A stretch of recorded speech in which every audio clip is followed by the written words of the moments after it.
Pega a tua Bíblia, a gente vai trabalhar um pouquinho aqui rapidamente sobre a ressurreição. Diga comigo, a ressurreição é a notícia mais importante. Diga de novo toda a igreja, vamos lá. A ressurreição é a notícia mais importante. A Bíblia diz que se Cristo não ressuscitou, em vão é a nossa fé. Tudo que a gente faz, tudo que a gente pratica, se Ele não ressuscitou, é em vão. Ou seja, o que dá sentido à nossa fé é a ressurreição. E o que a gente precisa hoje aqui é estabelecer um ponto de conexão com a ressurreição. Eu queria dividir com vocês aqui alguns textos que eu creio podem nos abençoar. Primeiro eu queria que você visse comigo Evangelho de João, capítulo de número 11, verso de número 25. Nós vamos fazer uma jornada rápida por este assunto nesta manhã. Vamos ler comigo todos juntos, está na tela, abre aí para você grifar na sua Bíblia, é importante. Interaja com a sua Bíblia, isso vai tornar você uma pessoa muito mais prática nas coisas do reino de Deus. Amém? Aleluia. Nós chegamos num tempo que a gente não tem mais, as pessoas não têm mais uma Bíblia para chamar de sua. Isso é terrível. Amém? Vamos lá. Olha na tela aqui comigo para a gente alinhar a linguagem. Vamos lá? 1, 2, 3. Disse-lhe Jesus. Cadê você? Tomaram café hoje ou é jejum? Eu não sabia que eu fui tomar café na padaria. É jejum? Ficou combinado isso? Quem tomou café? Quem não tomou? A maioria não tomou. Acordaram atrasado? Ou é jejum mesmo? É jejum? Deus dê vitória. Vamos lá no 3, todo mundo abre a boca e bora, vai? 1, 2, 3. Disse-lhe Jesus: eu sou a ressurreição e a vida. Aquele que crê em mim, ainda que morra, viverá. Levante a mão e diga: eu já não temo a morte. Você sabe que as pessoas têm medo da morte, e Jesus disse: eu sou a ressurreição e a vida. As pessoas têm medo do escuro, e Jesus diz: eu sou a luz da vida. Eu quero dizer para você nessa manhã, primeiro, Ele é a ressurreição. A ressurreição não é um acontecimento de 2000 anos atrás. A ressurreição é uma pessoa que tem nome, é Jesus. Eu caminho com a ressurreição. Eu vivo com a ressurreição. E Ele está dizendo, ainda que esteja morto, viverá. Quantos podem dar glória a Deus? Diga: eu tenho Jesus. Jesus é a ressurreição.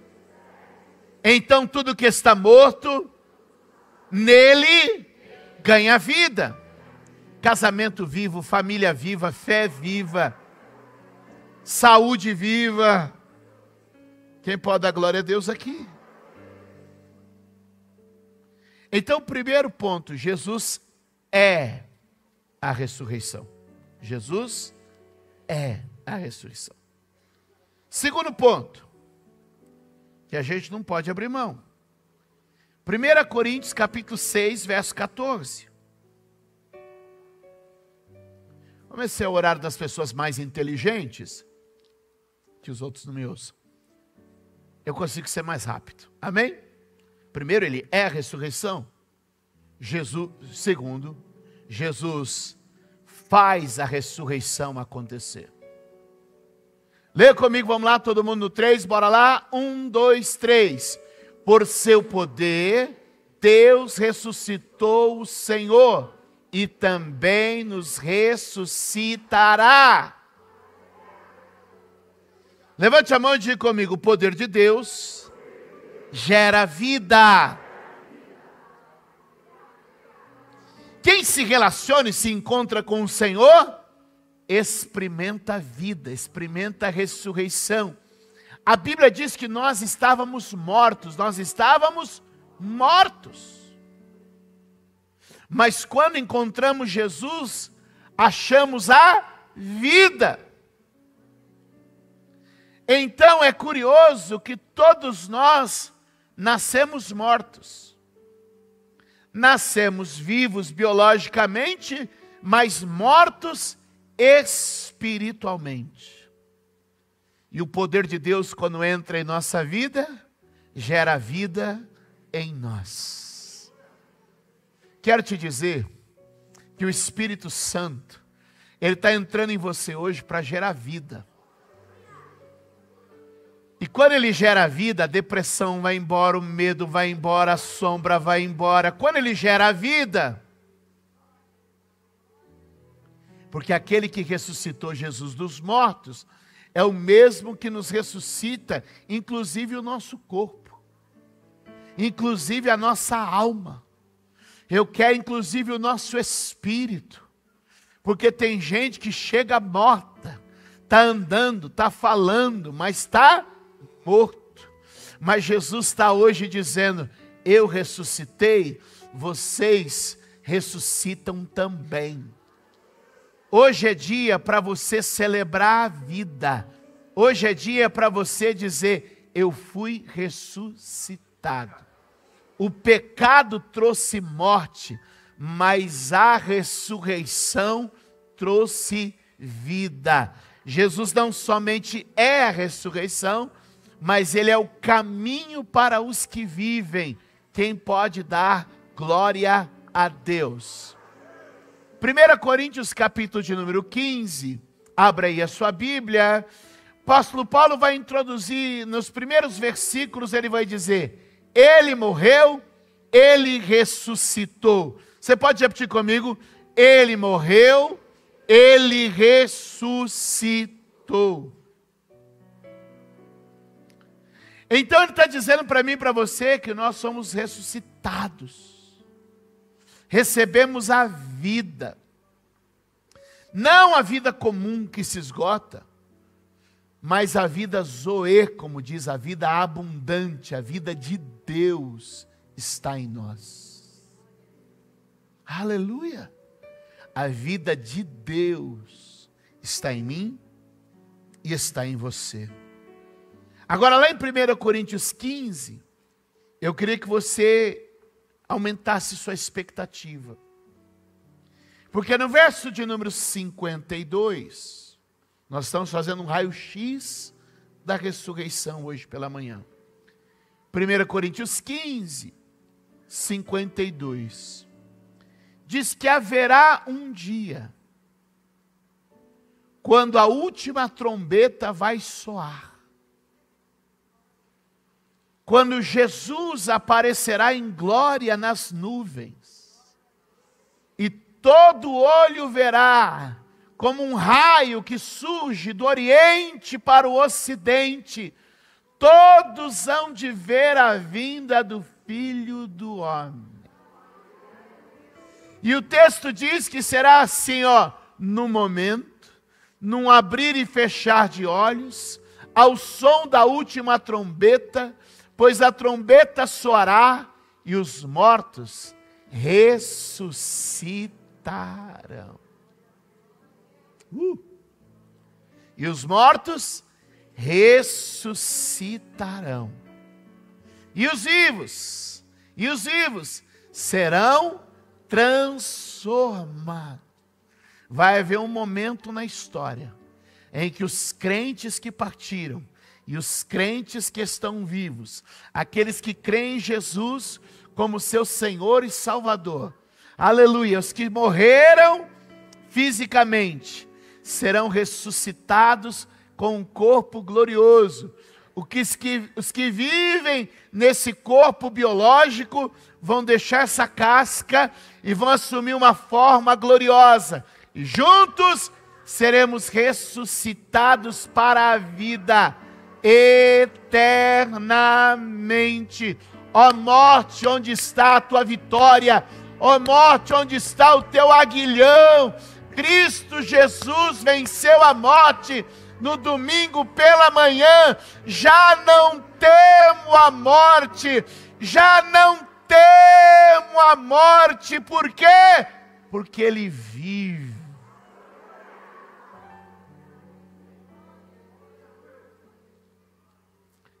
Ele é a ressurreição. Ele nos ressuscita hoje. E Ele nos ressuscitará para a eternidade. Quantos anseiam o dia glorioso, que o Senhor vai abrir os túmulos, que o Senhor vai chamar da terra e do mar os seus mortos, e vai arrebanhar a sua igreja por inteiro. Ei, será um domingo, um dia de ressurreição para todos nós, onde Cristo reina, a morte não reina. Levante a tua mão e eu quero fazer algumas declarações. Onde Cristo reina, a morte não reina. Primeiro, a morte decretada na tua alma está sendo vencida agora. Segundo, as mortes decretadas na vida, família, negócio, saúde, o Senhor está decretando vida agora. Terceiro, e guarde isso aqui que eu vou orar, e se você crê, essa maldição de morte precoce e na tua família, isso não vai vingar mais. Vai partir na bênção do Senhor, quem tiver que partir, mas com a esperança de que vai haver ressurreição dos mortos e que vamos morar para sempre com Jesus no céu. Levante a tua mão e diga: Jesus, traz para a minha vida a certeza, a convicção da eternidade, da ressurreição e da salvação. Crente que tem certeza da eternidade, da ressurreição, não teme, não se angustia, mas vive alegre na esperança da salvação. Alguém, por favor, alguém glorifica este Deus aqui hoje. Dá glória a Deus aí.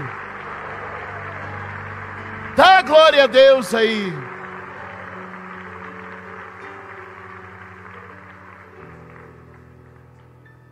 Coisa de 15 dias atrás, eu tive o privilégio de estar no velório do irmão Maviel. Ele é avô do...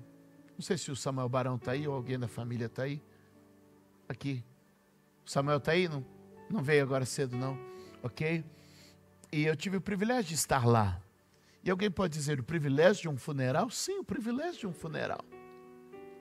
Um homem que há décadas servindo a Deus, que envelheceu com boa velhice, adorando a Jesus, lendo a Bíblia todo dia, cantando hinos, e depois que os seus olhos já não conseguiam mais ler, ele recitava os textos de cor, mas abria a Bíblia para recitar textos, mesmo que não pudesse ler, e nós estávamos ali naquele ambiente tão agradável e tão cheio de vida.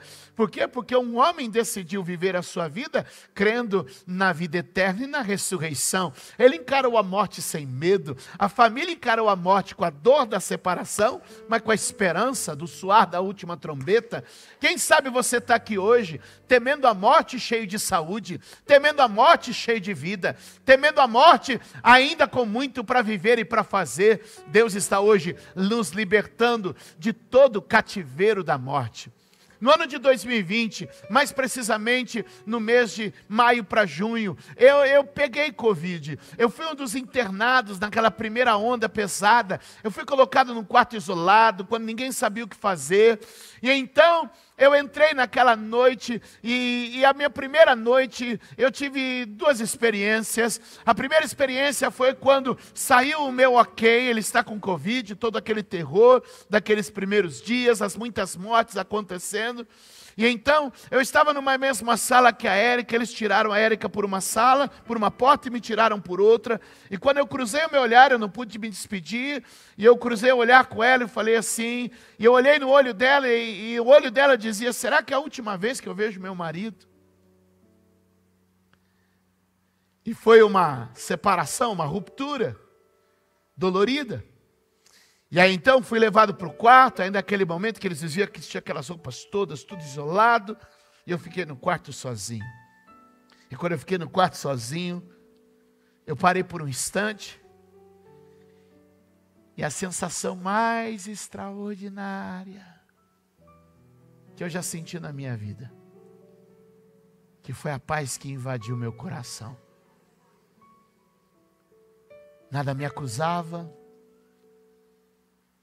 nada me dava medo. E eu pude fazer uma oração e dizer: Deus, o Senhor sabe. Eu gastei até aqui tudo. Eu não fiz nada para mim. Eu não construí nada para mim até aqui. Foi só vivendo para o Senhor. E uma paz tão gloriosa invadiu meu coração. Uma sensação de céu tomou conta da minha alma. Eu deitei e na paz de Jesus disse: Senhor, eu não sei o que está por vir, mas teu servo hoje está pronto para encontrar contigo. E a minha noite foi passando, e na madrugada Deus enviou seu anjo. E foi uma experiência tão extraordinária. Em 3 dias ele disse assim: ó, aqui não é mais o seu lugar não. Levanta dessa cama aí e volta, porque a jornada continua. Deixa eu te dizer uma coisa. Essa foi a experiência mais perto da morte que eu passei. Mas uma paz tão gloriosa envolveu meu coração, uma tranquilidade. Nada me acusava, nenhum pecado me perturbava. O diabo não tinha o poder de me tocar naquele lugar, porque eu estava num lugar de confiança e esperança em Deus. Eu quero que você hoje passe a viver a vida assim.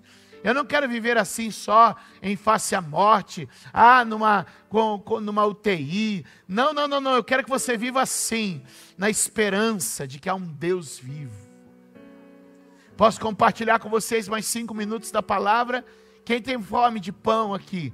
Quem tem fome de pão? Abre comigo sua Bíblia, em Lucas capítulo de número 24. E eu quero pontuar algumas coisas muito rápidas com vocês aqui hoje. Nós estamos numa manhã de vida, de ressurreição. Oh, Jesus está vivo. Oh, eu tenho falado com Ele todos os dias. Seu Espírito se move entre nós. Eu tenho visto sua mão todos os dias deste lugar. Alguém tem glória para dar? Como é triste a vida de quem não compreende a salvação. Como é triste a vida de quem não compreende a ressurreição. Por que o Senhor diz isso? Observe do verso 13 ao verso de número 35 de Lucas 24. Eu prometo que serei rápido. Eu sei que já tem gente querendo ir assar o bacalhau.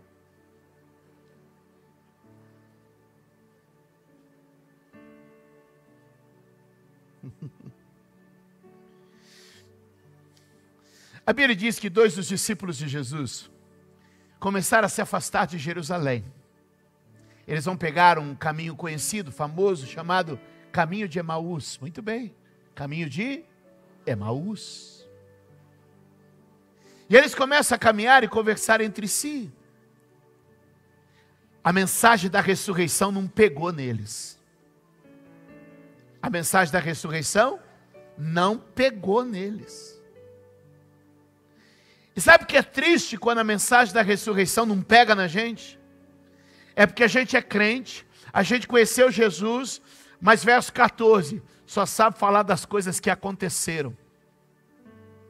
Não está no presente nem no futuro, só está no passado. E você viu o que aconteceu. O que aconteceu. É triste isso. Segundo, no verso de número 16, vai dizer que os seus olhos estavam fechados. Quem não tem experiência com a ressurreição, só sabe olhar para trás e não vê nada para frente. Só tem passado e não tem visão de futuro. Como é triste Pessoas que até conhecem o Evangelho, mas não vivem na expectativa da ressurreição. Só fala do que passou e não consegue ver nada à sua frente. No verso de número 17, o texto diz que os seus rostos estavam entristecidos. Era um semblante caído, era semblante de tristeza. Ou seja, eles não têm expectativa de ressurreição. Como viver uma vida alegre? Quantos entendem isso? Quantos entendem isso? No verso de número 19, a Bíblia vai dizer que eles conversando com Jesus, mas não sabendo que era Jesus, dizem, era ele, como se Jesus fosse, se Jesus não é agora. Deixa eu te dizer, quem não tem expectativa de ressurreição, faz como? Vive a vida somente, era Jesus profeta, era Jesus que curava, mas quem tem expectativa de ressurreição, diz, é Jesus profeta, é Jesus que cura, é Jesus.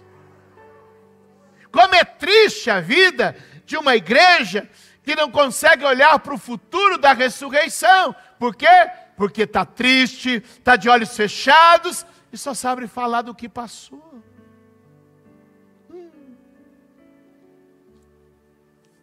Segure na mão de alguém, diga, este domingo não é sobre o que aconteceu. Diga, este domingo é sobre o que está para acontecer.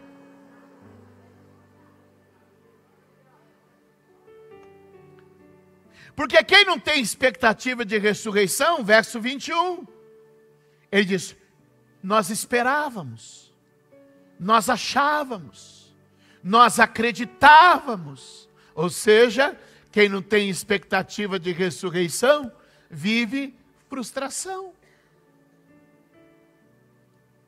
Mas eu quero liberar uma palavra para vocês aqui hoje. A gente vai sair daqui hoje com uma experiência de ressurreição. Com uma experiência de ressurreição. Quando eles não tinham expectativa, nem consciência de ressurreição, olha o verso de número 23. As pessoas estão dizendo para eles, o túmulo está vazio, o anjo disse que ele ressuscitou, mas eles não conseguem acreditar. Como é uma igreja que não tem expectativa de ressurreição? Como é um povo que não tem expectativa de ressurreição? Está aí o diagnóstico. Se afasta do lugar que deveriam estar. Lamenta passado. Não percebe o presente. E se frustra com o futuro. Mas o que a gente fez aqui hoje? O que eu fiz com vocês hoje? Eu fiz exatamente o que Jesus fez com eles. Verso 27. E começando por Moisés e todos os profetas, explicou-lhe o que constava a respeito dele em todas as Escrituras. O que a gente fez até agora? Percorreu um caminho das Escrituras. E quando a gente percorre o caminho das Escrituras, veja o verso de número 30, os olhos foram abertos. Veja o verso de número 32, o coração começou a queimar novamente. Veja o verso de número 33, eles se levantaram e recuperaram o seu caminho. Veja o verso de número 35, eles agora estão dando testemunho e pregando sobre o Jesus que está vivo. Os mesmos homens que há pouco estavam apagados, mortos, desesperados, agora estão vivos, acesos, cheios de Deus, testemunhando, glorificando, refazendo o caminho e voltando para o lugar de onde nunca deveriam ter saído. Eu espero que seu coração queime neste domingo. Eu tenho 2 minutos, fique de pé e eu quero que você dê glória a Deus. Eu quero que você fique de pé e comece a dar glória, glória, glória, glória a Deus.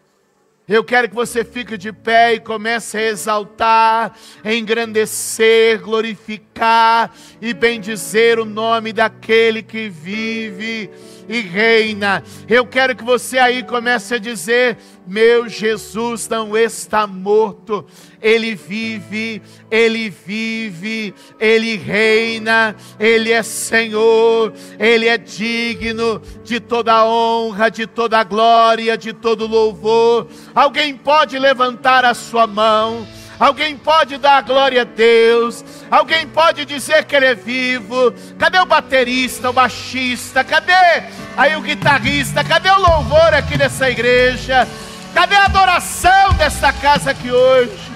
Porque não viemos para um culto de morte, viemos por aquele que está vivo e para sempre viverá. Ele é a esperança da vida, Ele ressuscita o nosso corpo da enfermidade, Ele ressuscita a nossa família da maldição, Ele ressuscita a nossa alma do medo, Ele ressuscita a sua igreja hoje. E eu creio que neste lugar tem glória de ressurreição. Mais uma vez neste dia, dai glória, dai glória.